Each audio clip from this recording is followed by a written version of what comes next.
আমাদের উপর যে রমজান দিয়েছেন এইভাবে পূর্ববর্তীদের উপর রোজা ছিল না।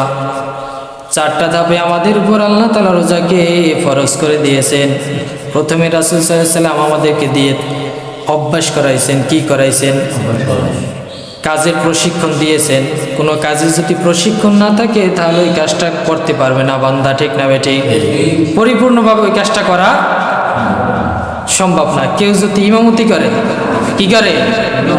এখন সূরা কেরাত যদি না জানে, নামাজ পড়ানোর নিয়ম যদি না জানে, তাহলে তাকে ইমামতি দিলে সে থাকবে ইমামতিতে? আপনাদেরকে সেজদা দিয়ে পালাইবে, ঠিক না বেঠিক? তাহলে কি করতে হবে? আগে আমাকে প্রশিক্ষণ নিতে হবে, ঠিক না বেঠিক? এই জন্য প্রথমে আমাদেরকে ট্রেনিং দিলেন।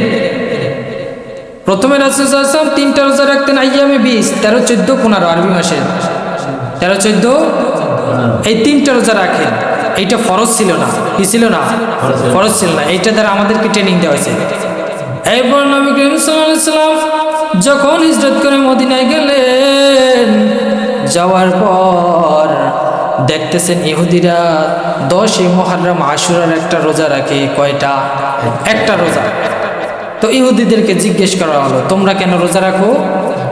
বলে, আমরা এই জন্য রোজা রাখি যে মুসা আলাইহিস সালাম এই 10 মুহররম ফেরাউনের ষড়যন্ত্র থেকে রক্ষা পেয়েছে। সুবহানাল্লাহ। আল্লাহ তাআলা ফেরাউন থেকে মুসাকে এই দিনে বিজয় করেছেন। সুবহানাল্লাহ। এই কারণে আমরা শুকরিয়া স্বরূপ একটা রোজা রাখি। তখন রাসূল সাল্লাল্লাহু আলাইহি ওয়াসাল্লাম বললেন, তোমাদের চাইতে তো মুসার অধিক কাছের লোক আমরা, মুসার অধিক হকদার আমরা আগামী বছর থেকে রোজা রাখবো। এবং সাহাবায়ে কেরামদেরকেও রোজা রাখার নির্দেশ করলেন। পরের বছর একটা রোজা রেখেছেন।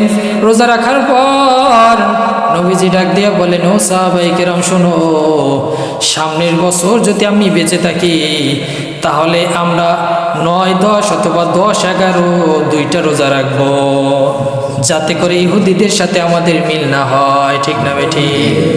ইহুদি, খ্রিস্টান, বিধর্মীদের সাথে আমাদের কোনো মিল। এই নির্দেশ দ্বারা রাসূল সাল্লাল্লাহু আলাইহি ওয়াসাল্লাম বুঝিয়েছেন যে ইহুদিদের যত কাজকর্ম আছে, যত কর্মকাণ্ড আছে, তার সাথে আমাদের কোনো মিল। মুসলমানের চরিত্র থাকবে নবীওয়ালা চরিত্র, ঠিক না বেঠিক? মুসলমান যা কিছু করবে কোরআন সুন্নাহ অনুযায়ী।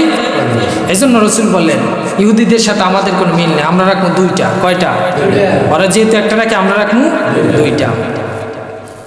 এই 2টা গেল। 3 নম্বরে আল্লাহ তাআলা বলেছেন, আইয়ামাম মা'দুদাত, রোজা হলো কিছু দিনের জন্য। ফামান কানা মিনকুম মারিদান আও আলা সাফারিন ফাইদ্দাতুম মিন আইয়ামিন উখার, তোমাদের ভিতরে কেউ যদি অসুস্থ থাকে অথবা সফরে থাকে তাহলে সে যেন অন্য মাসে রোজাকে পরিপূর্ণ করে। সুবহানাল্লাহ। এরপরে আয়াতে বলেছে, যাদের সামর্থ্য আছে তারা টাকা দিয়ে মিসকিনদেরকে খাওয়াইলেও তাদের রোজা আদায় হয়ে যাবে। এই 3টা ধাপ গেছে। 1 নম্বরে আল্লাহ রাসূল আমাদেরকে প্রশিক্ষণ দিয়েছেন রোজা রাখার, আইয়ামে 20 3টা রোজা রাখছেন। 2 নম্বরে প্রথমে আমাদের উপর একটা রোজা ফরজ হয়েছে। কয়টা? 10 মুহররম। 3 নম্বরে আল্লাহ তাআলা আমাদেরকে সুযোগ দিয়েছেন, তোমরা রোজা রাখবা, যাদের টাকা পয়সা আছে তারা চাইলে ফিদিয়া দিতে পারো অথবা মিসকিনদেরকে খানা খাওয়াইলেও তোমাদের রোজা আদায় হয়ে যাবে। সুবহানাল্লাহ। এবার 4 নম্বর হুকুম যখন আমাদের উপর আসলো, শাহরুর রমাদান আল্লাযী উনজিলা ফীহি